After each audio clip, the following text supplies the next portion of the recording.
오늘 제가 읽은 본문이 생명의 삶 주일 본문인데요. 우리는 그동안 사마리아 여인에 대한 말씀을 너무 많이 들어서 저도 이 말씀 안에 또 다른 새로운 어떤 메시지가 있을까 많이 고민이 되어서요.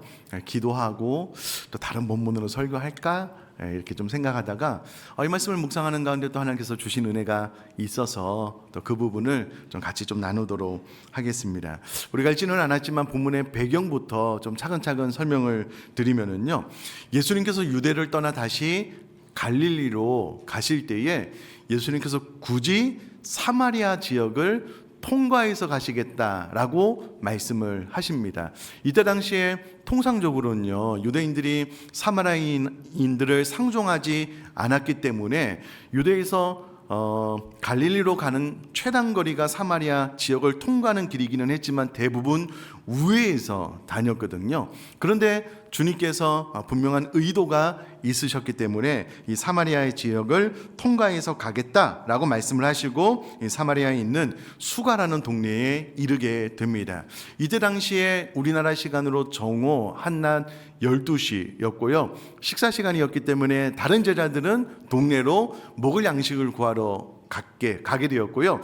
예수님 홀로 이 지역에 남아 있는데 마침 한 여인이 물을 구하러 나오게 됩니다. 이때 예수님은 이 여인을 향하여 물을 좀 달라라고 이야기를 하는데요.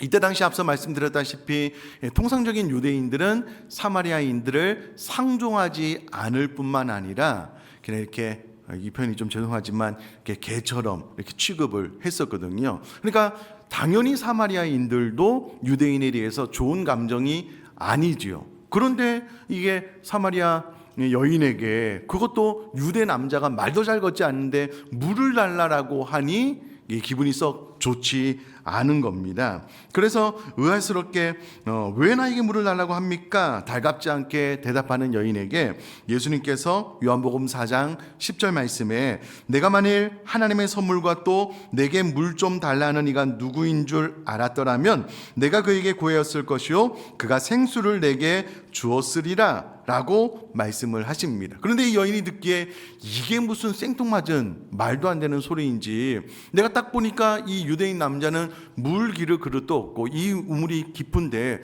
어떻게 그 물을 떠서 나에게 주겠다라고 하는 것입니까? 라고 아주 까칠하게 대답을 하면서 따지듯 과연 당신이 야곱보다 큰 자입니까? 라고 되묻게 됩니다.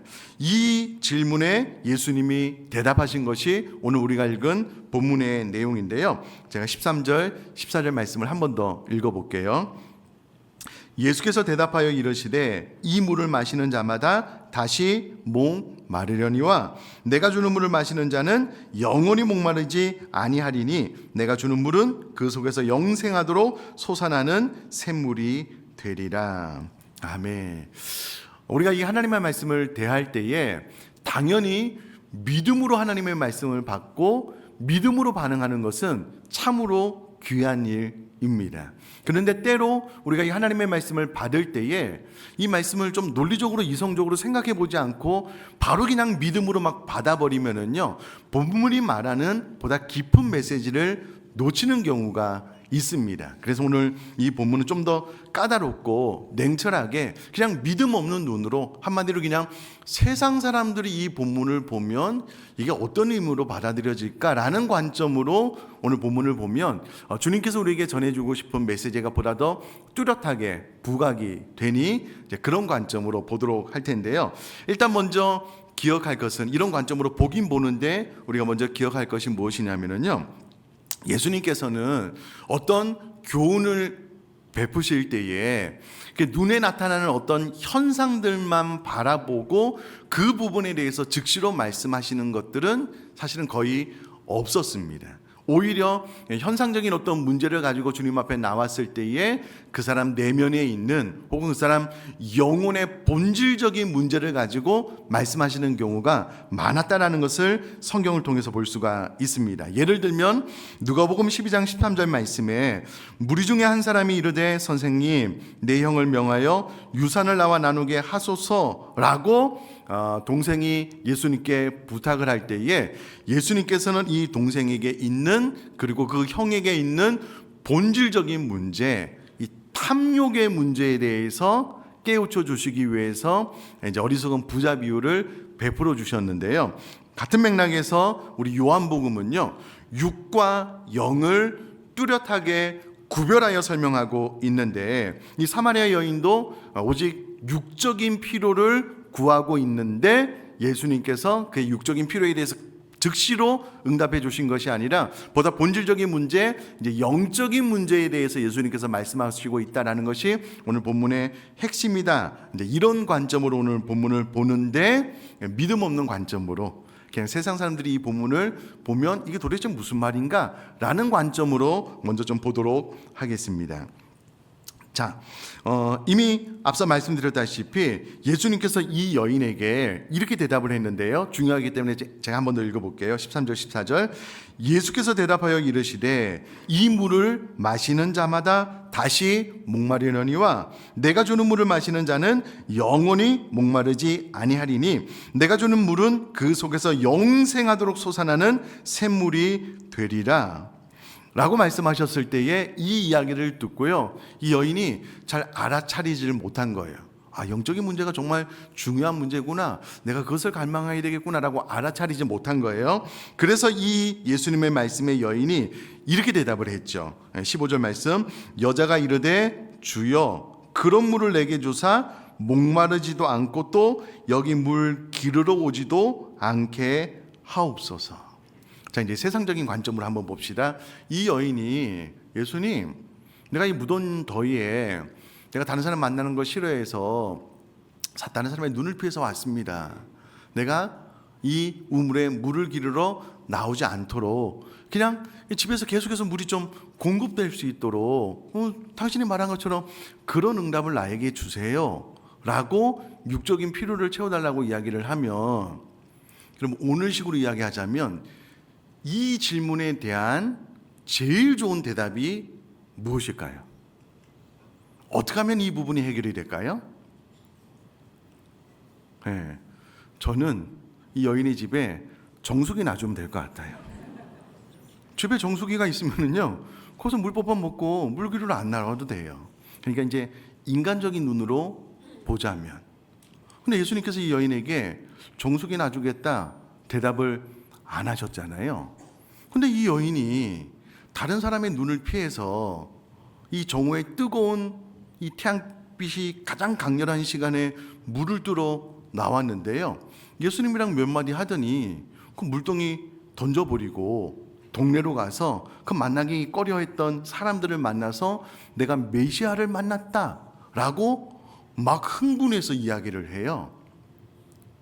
아니, 그러면 이것도 세상적인 눈으로 보면 도대체 이 여인이 어떤 문제가 해결된 겁니까?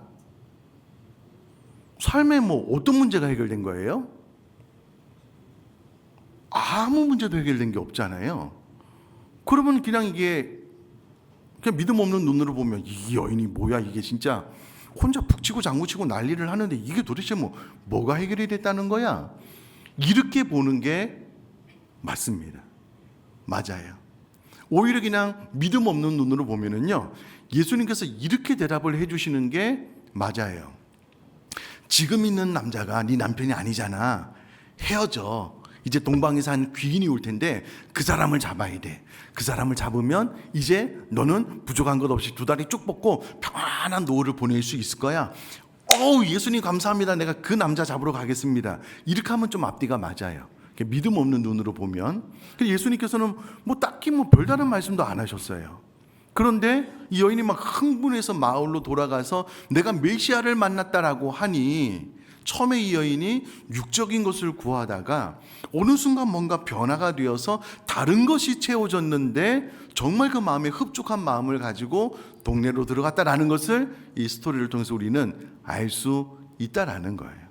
자, 그러면 이제 그 부분을 한번 추적을 해보도록 하겠습니다. 자, 지금 제 이야기 막 잘 따라오고 계시죠? 머리가 지금 잘 따라오고 계시죠? 자, 그래서 결국은 예수님께서 그 배에서 끊임없이 솟아나는 이 생수에 대한 이야기는 이 여인이 그토록 원했던 단순히 우물물에 대한 교훈이 아니다라는 것을 알 수가 있습니다. 처음에 이 여인이 그냥 목마름을 해결해 줄 물을 구했는데 예수님께서는 아니다. 그 물은 먹으면 곧 다시 목마름이 찾아와. 그러니 그보다 더 중요한 네 배에서 끊임없이 솟아나는 이 생수의 강이 네 안에 생기는 것이 중요해 라는 것을 깨우쳐 알려주는 것이 오늘 본문의 내용이다라는 것을 알 수가 있습니다. 저는 우선 본격적으로 이 본문을 좀 깊이 알기 전에 우리가 이 부분에 대해서 동의하고 인지하는 것이 너무나도 중요하다고 생각을 합니다. 왜냐하면 여러분, 우리가 거듭나고 나서 신앙생활을 하고 있는 이 중에 우리가 하나님 앞에 주로 마음 다해서 목이 터져라 기도하고 간구하는 내용이 이 여인처럼 눈에 보이는 육적인 물을 좀 채워주십시오라고 하는 것이라면 그것은 이내 우리들로 하여금 곧 목마르게 할 것이라는 거예요. 그 이야기입니다. 근데 여러분, 의외로 우리는 하나님 앞에 기도하는 나의 기도의 내용을 깊이 들어가 보고 분석해 보면 이 사마리아 여인이 나에게 이 목마름의 문제를 해결해 주십시오라고 물을 구했던 것처럼 눈에 보이는 육적인 것을 구할 때가 많다는 거예요. 그게 잘못된 게 아닙니다. 예수님도 일용할 양식을 위해서 기도하라고 했으니 기도하는 것 자체가 나쁜 것은 아니에요. 그런데 육적인 것을 구하는 것보다 영적인 것을 구하는 것이 더 중요함에도 불구하고 이 기도는 짧게 하고 아예 안 함과 동시에 내가 하나님 앞에 하는 기도가 주로 나의 육적인 것들, 그냥 내 자녀들 잘 되고 뭐 직장에 취직하고 뭐 결혼하고 막 승진하고 막 이런 것만 기도한다면 그 기도가 응답이 되어도 그것은 곧 또 나로 하여금 목마름으로 이끌 수밖에 없다라는 교훈을 지금 이 사마리아 여인을 통해서 예수님께서 우리에게 해주고 있다라는 거예요.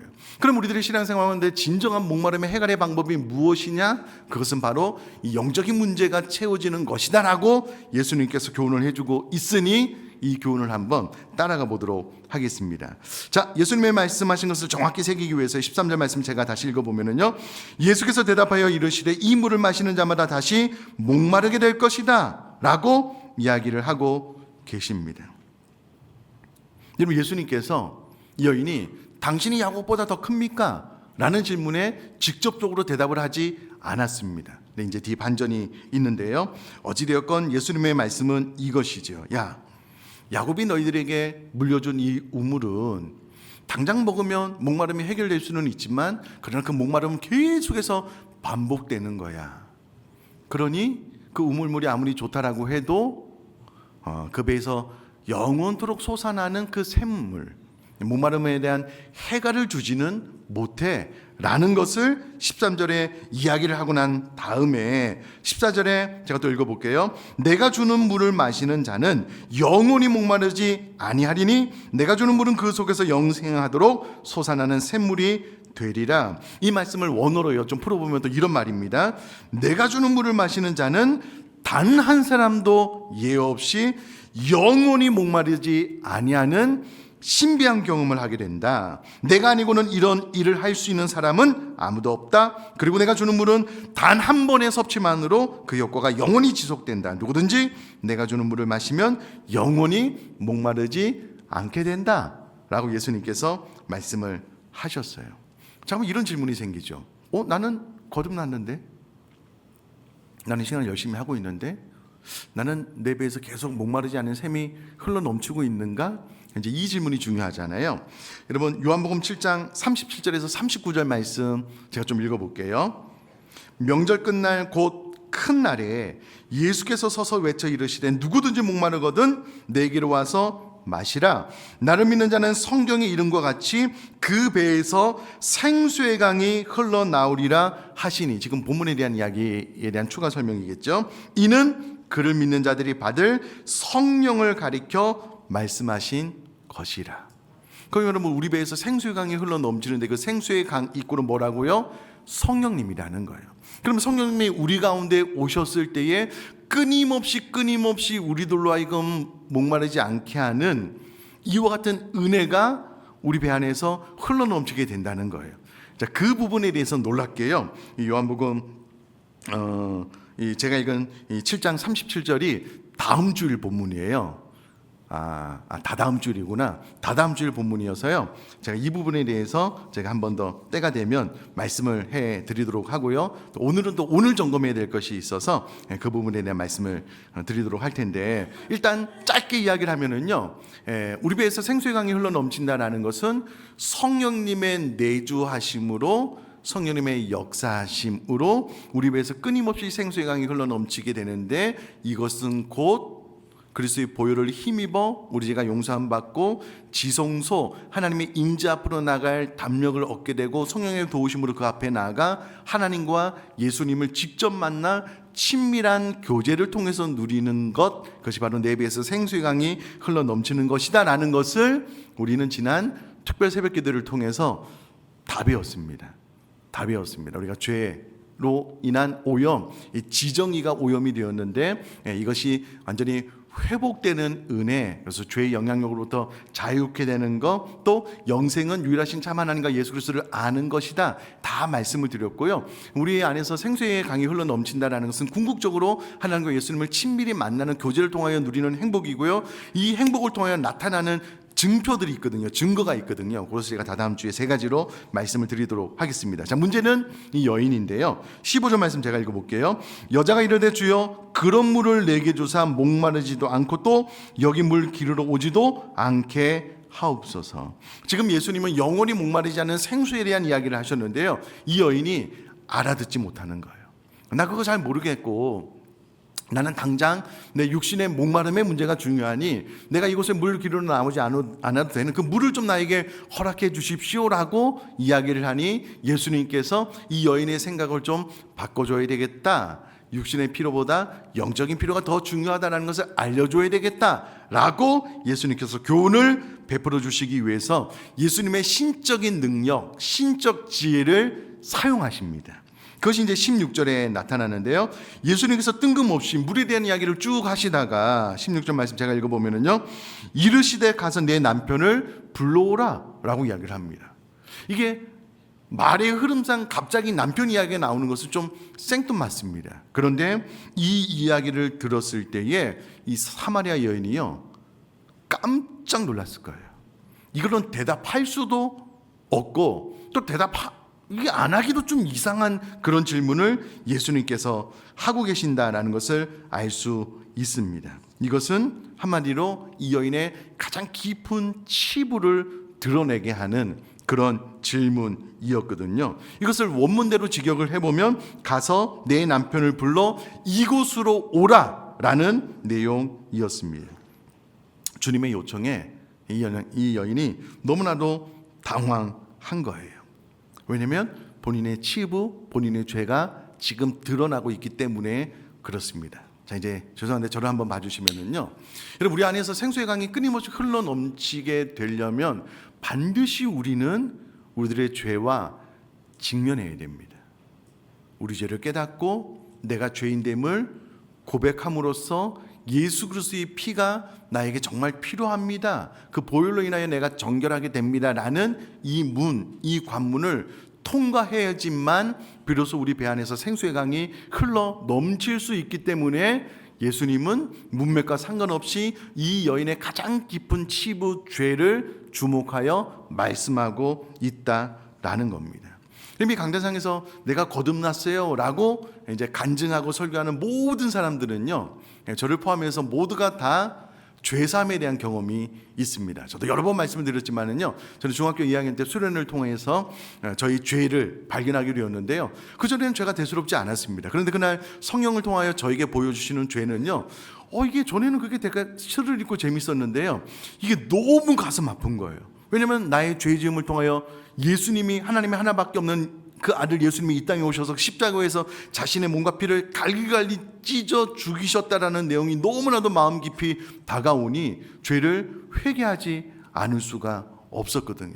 떼굴떼굴 굴러가면서 막 죄를 다 회개하고 난 그 다음날 본 세상은요, 너무나도 아름다운 세상이었습니다.